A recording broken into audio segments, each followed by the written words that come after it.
This story is very meaningful. Everyone should hear it. Listen to Brian tell the story. My name is Shan. I'm 37, a guy who thought he'd finally figured life out after a messy divorce and years of picking up the pieces.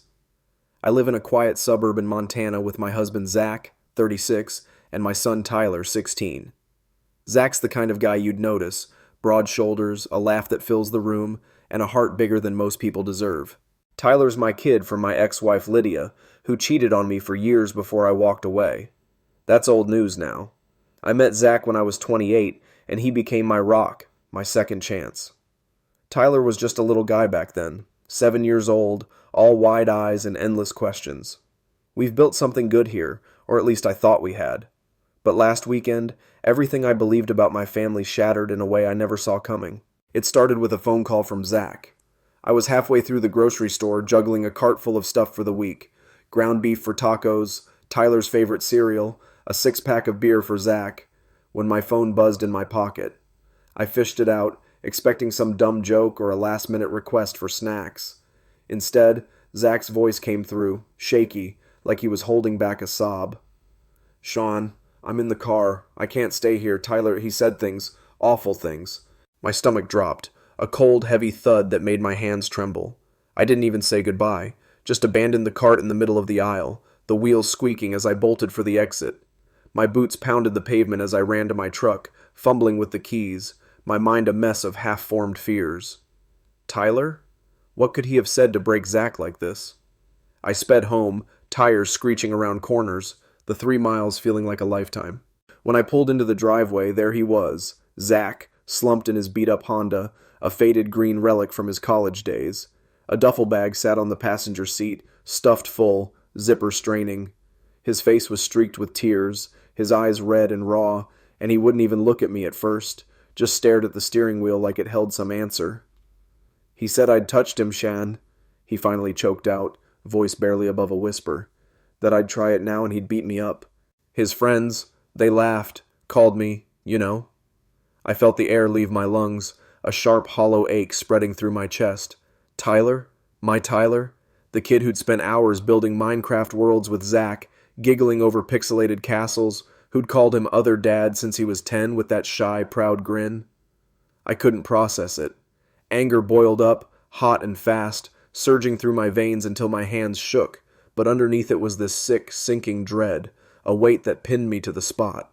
I didn't say anything to Zach, couldn't find the words. I just clapped his shoulder hard and stormed into the house.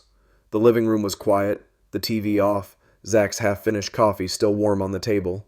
Then I heard it, laughter, loud and sharp, spilling out from Tyler's room down the hall. I marched toward it, my pulse hammering in my ears.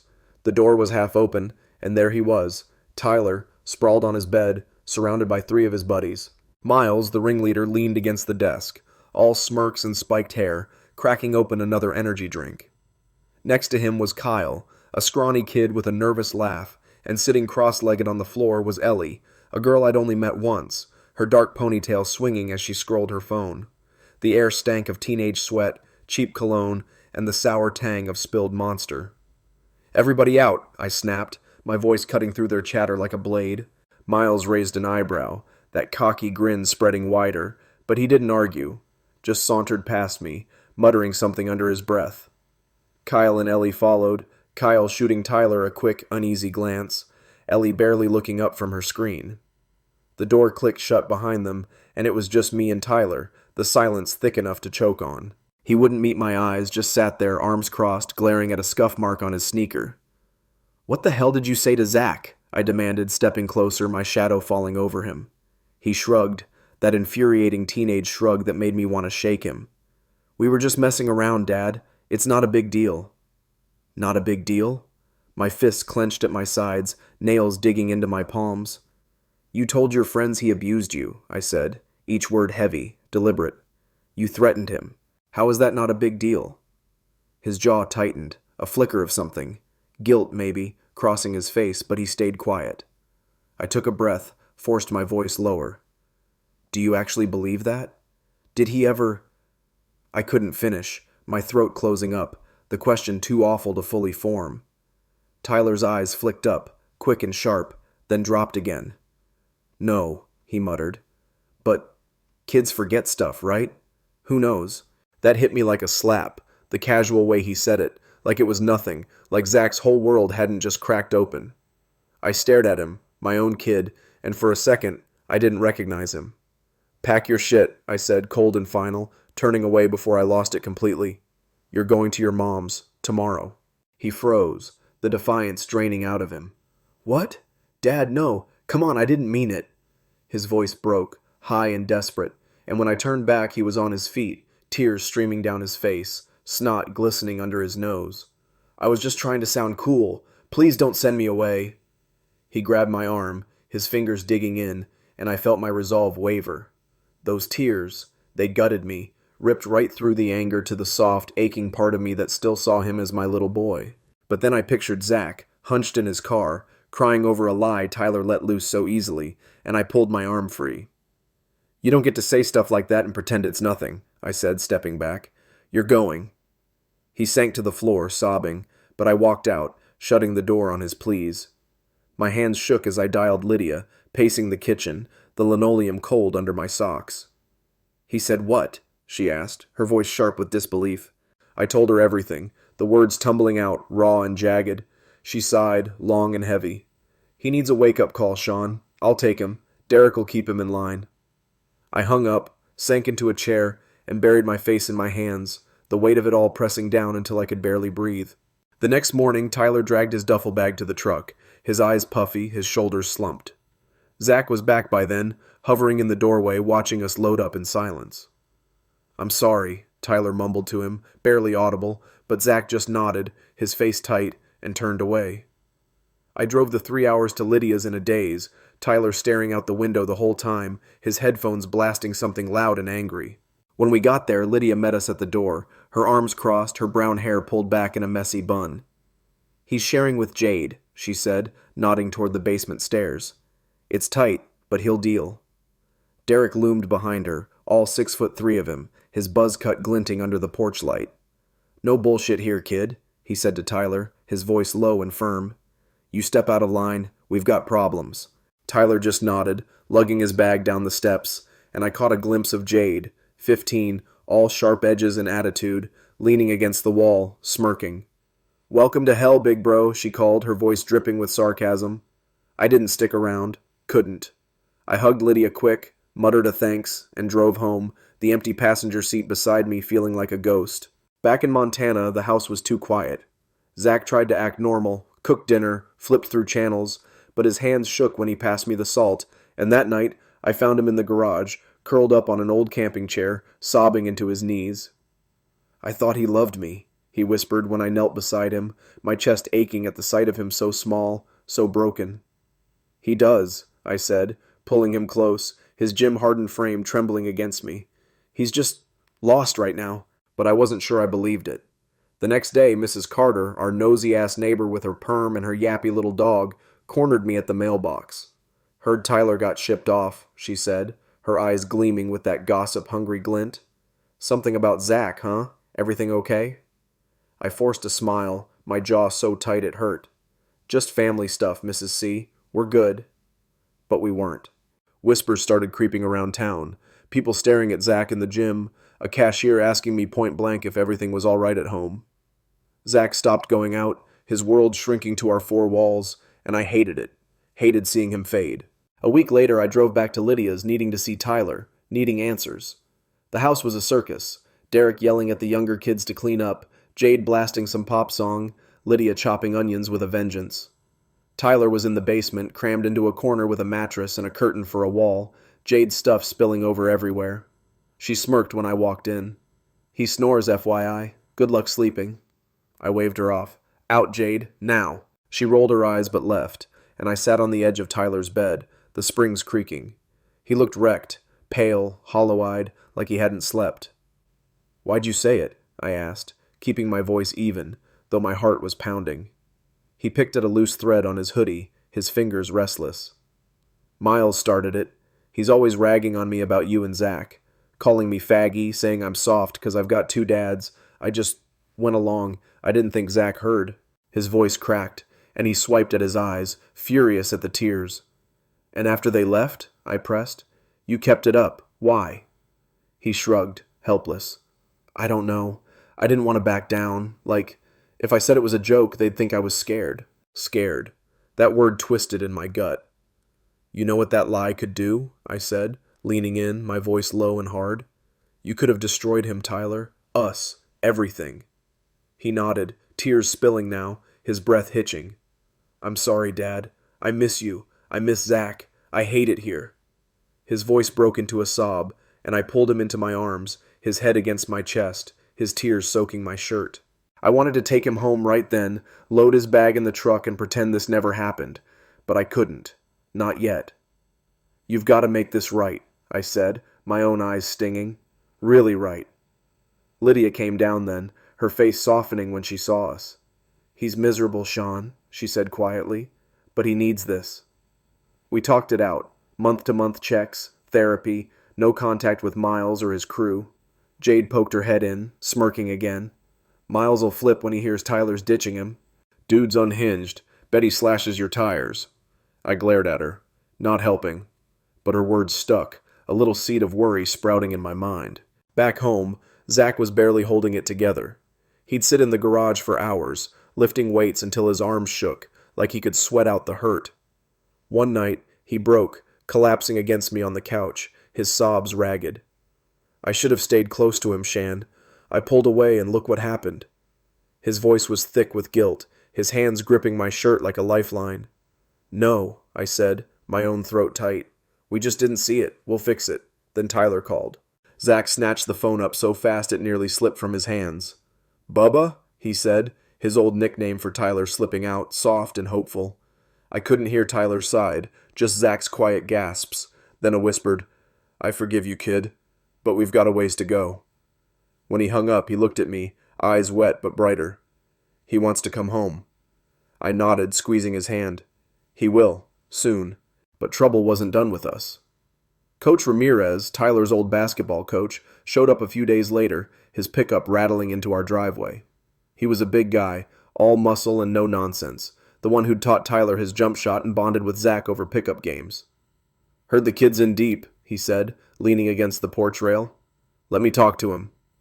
I didn't argue. Ramirez had a way with Tyler I never did. He drove out to Lydia's that weekend, dragged Tyler to the busted hoop in their backyard. Shoot, he barked, tossing him a ball. Tyler hesitated, then sank a wobbly three, his form still sharp despite everything.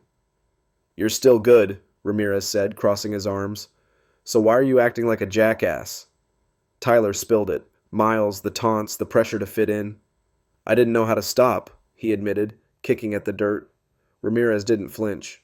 You broke Zach's heart, kid. He'd take a bullet for you. Fix it. Tyler nodded, and that night he called Zach again, his apology raw and real. Then Miles struck back. Tyler texted me a week later, his words frantic. Miles won't leave me alone. Says he'll tell everyone Zach's a perv if I don't come back. My blood ran cold, a shiver racing down my spine. I called Lydia, told her to lock his phone down. He's not kidding, Jade chimed in when I drove out next, her tone sharp but worried. Miles egged some girl's car last month 'cause she ditched him. He's nuts. I swallowed hard, the seed of worry blooming into full-on fear. We doubled down. Therapy every week for Tyler, family sessions with me and Zach over Zoom, all of us stumbling through the mess. I didn't mean it, Tyler said one call, his eyes locked on Zach's pixelated face. I swear, Zach's voice cracked. I know, Bubba. I just need time. 3 months in, I went back to Lydia's. Tyler met me on the porch, his hair longer, his frame leaner, like he'd shed some of that teenage bravado. I've been volunteering, he said, sitting beside me, the cold biting through my jacket. At this LGBT teen place, Jade dragged me. I raised an eyebrow. Jade? He smirked, a flicker of the old Tyler. Yeah, she's a bitch about it, but she's cool.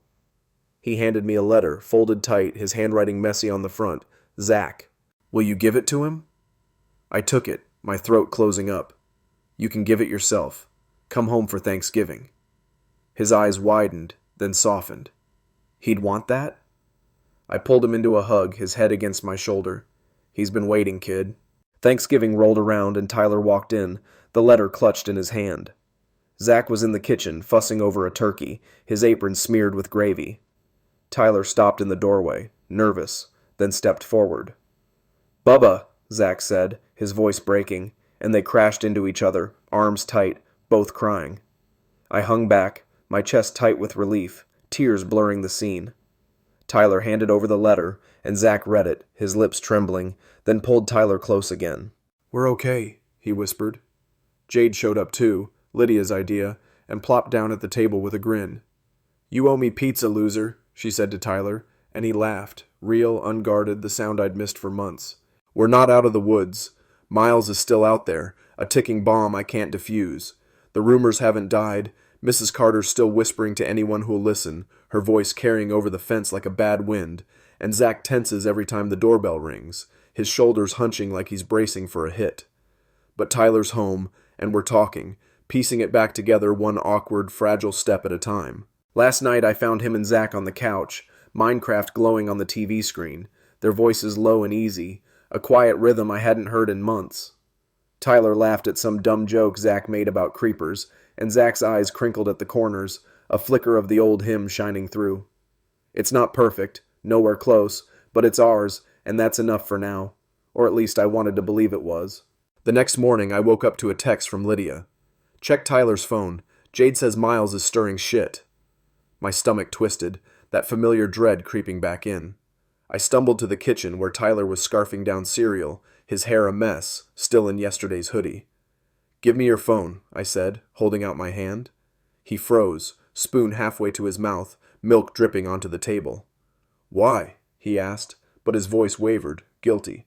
"Now, Tyler." He sighed, pulled it from his pocket, and slid it across the counter. I scrolled through his messages, my heart sinking with every line. Miles had been texting him non-stop since Thanksgiving. Taunts at first. "You think you're too good for us now?" Then threats. "I'll tell everyone your dad likes little boys. Watch." The last one, sent at 2 a.m., was a photo. Our house, shot from the street in the dark, the porch light glowing faintly. My hands shook as I set the phone down. "He's been here," I said, more to myself than Tyler. His face went pale, eyes wide. "Dad, I didn't... He's just messing with me. I swear I haven't answered him." Zach walked in then, still in his gym shorts, toweling sweat off his neck from his morning run. He saw my expression and stopped dead. "What's wrong?" I showed him the phone, and his jaw tightened, the color draining from his face. "That little bastard," he muttered, tossing the towel onto a chair. "We need to do something, Shan." Tyler jumped up, his voice high and frantic. "I'll talk to him, okay? I'll tell him to back off." I grabbed his arm before he could bolt. "No. You're not going near him. This stops now." But how? Miles wasn't just some punk kid anymore. He was a threat, a wildfire we couldn't stomp out. I called Lydia back, pacing the kitchen while Zach and Tyler watched, their silence heavy. "He's escalating," I told her, my voice tight. "Took a picture of our house last night." She cursed under her breath. "Derek's got a buddy on the force, Pete Garrett. I'll get him to swing by, scare the kid off." I nodded, even though she couldn't see me. "Thanks. Keep Jade out of it, though. She's got a mouth on her." Lydia snorted. "Too late. She's already plotting revenge. Pete Garrett showed up that afternoon, a stocky cop with a buzz cut and a no-bullshit stare, his cruiser parked out front like a warning. He sat at our table, notepad in hand, while Tyler fidgeted beside me, Zach hovering near the sink. "Tell me everything," Pete said, his voice gravelly but calm. Tyler spilled it, Miles's taunts, the bullying, how it started small but snowballed after he'd cut ties. "He's mad I ditched him," Tyler said, staring at his hands. "Keeps saying I betrayed him." Pete scribbled notes, then looked at me. "Got the photo?" I handed over Tyler's phone, and he studied it, his frown deepening. "This is harassment, maybe stalking. I'll pay him a visit, let him know we're watching. But you need to lock this down. Cameras, locks, the works." I nodded, my gut churning. Miles wasn't just a problem for Tyler anymore. He was ours. That night, I installed a cheap security camera from the hardware store, my hands clumsy with the screws, Zach holding the ladder steady. "This is insane," he muttered, his voice low so Tyler wouldn't hear from inside. "He's 17, Shan. What's he gonna do next?" I didn't answer. Couldn't. The truth was, I didn't know, and that scared me more than anything. Tyler stayed quiet, holed up in his room, but I caught him glancing out the window every few minutes, like he expected Miles to pop up any second. I wanted to tell him it'd be okay, but the words stuck in my throat. Instead, I called Coach Ramirez, needing someone else in our corner. Miles is losing it, I told him, leaning against the truck in the garage, the cold metal biting through my shirt. Took a picture of the house, Ramirez grunted, his voice rough over the line. Punk's got no sense. I'll swing by his place too, lean on him a little. Kid's scared of me from practice days. I thanked him, a flicker of relief easing the knot in my chest. But Miles didn't back off. 2 days later, I got a call from Tyler's school, Principal Harris, a wiry guy with glasses and a perpetual frown. "Shan, we've got a problem," he said, his tone clipped. "Someone spray-painted Fag House on Tyler's locker. He's shaken up." I cursed, slamming my fist on the counter, the sting shooting up my arm. "I'll be there." I grabbed Zach and we drove over, the tension between us thick and unspoken. Tyler was in the office when we got there, slouched in a chair, his hoodie pulled low over his eyes. Harris stood by the desk, arms crossed. "We're looking into it," he said. "Cameras caught a kid in a black jacket, but no clear face. Tyler says it's Miles." I knelt in front of Tyler, my hands on his knees. "You okay?" He nodded, but his lip trembled, and I saw the fear in his eyes. Real, raw fear. Zach stayed quiet, his fists clenched, and I knew he was fighting the urge to hunt Miles down himself. That night, Jade called me, her voice sharp and fast. "Miles showed up here, Shan. Threw a rock through the basement window while Tyler was down there. Derek chased him off, but he's pissed. Says he's calling Pete again." My heart stopped, then raced, a cold sweat breaking out on my neck. "Is Tyler hurt?" I asked, gripping the phone so hard my knuckles whitened. "No, just freaked. I told him to grow a spine, but yeah, he's fine." I could hear Derek in the background yelling something about that damn kid, and Lydia shushing him. "We're handling it," Jade added, "but Miles said he's not done. Something about finishing what Tyler started." I hung up, my mind spinning, and told Zach everything. His face went hard, all the softness gone. "We need him back here," he said, his voice low and fierce. "He's not safe there." I agreed, but Lydia held firm when I called her. "He's staying, Shan. We've got this. Pete's on it." Pete hauled Miles in the next day, caught him with spray paint cans and a lighter, enough to slap him with vandalism and a warning. "He's on probation now," Pete told me over the phone. "One slip, he's done. But watch your backs. He's got a grudge." The news should have calmed me, but it didn't. Tyler came home a week later, his time at Lydia's cut short by mutual agreement. He walked in quieter, older somehow, his duffel slung over his shoulder. Zach met him at the door, and they hugged, tight, wordless, Zach's hand cupping the back of Tyler's head like he was still that little kid from years ago. I watched, my throat tight, a mix of relief and exhaustion washing over me. Jade tagged along for the drop-off, smirking as she handed me a pizza box. "Told him he owed me. Enjoy." Tyler rolled his eyes, but a small smile broke through, and I saw a glimmer of hope in that. We settled into a new routine, therapy twice a week, solo for Tyler, family for all of us. The sessions were rough, all of us digging through the muck of what happened. "I was scared," Tyler admitted one day, his voice small, Zach's hand resting on his shoulder. "Miles made me feel like I had to hate you to fit in." Zach swallowed hard, his eyes wet. "You don't have to hate anyone, Bubba. Not for them, not for me." I chimed in, my voice steadier than I felt. "We should have talked more, all of us." The therapist, a kind-eyed woman named Dr. Ellis, nodded. "It's miscommunication piled on pressure. You're rebuilding now, keep going." Miles faded into the background, his probation keeping him leashed, but the scars lingered. Mrs. Carter still gossiped, and Zach flinched at sudden noises, but Tyler stuck close, helping Zach in the garage, playing Minecraft late into the night. One evening, Ramirez stopped by with his wife, Maria, a short, fiery woman who hugged Tyler like he was her own. "You're tougher than that punk," she said, ruffling his hair. "Don't forget it." Tyler grinned, shy but real, and I felt the weight lift, just a little. Jade visited too, crashing on our couch, trading barbs with Tyler like they'd never been apart. "You're still a loser," she said, stealing his fries, but her eyes were soft, and I knew she'd had his back when it counted. Months later, we hit a milestone, Tyler's 17th birthday. We threw a small party, just us, Lydia, Derek, Jade, Ramirez, and Maria.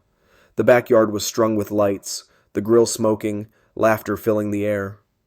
Tyler and Zach manned the burgers, their heads bent close, joking about something I couldn't hear. I stood by the porch, beer in hand, watching them, my chest tight with something good, something solid. Lydia sidled up, nudging me. "He's okay, Shan. You did right by him." I nodded, swallowing the lump in my throat. We all did. Looking back, this whole mess taught me something hard but true. Words cut deeper than we think, and silence can be just as deadly. Tyler learned it the brutal way, Zach felt it in his bones, and I carried it in every choice I made after. We're stronger now, not because we're perfect, but because we faced it, together. So, what do you think? Ever been through something like this, where a lie or a fight turned everything upside down? Drop your story below, I'd love to hear it. We're all just figuring this out as we go.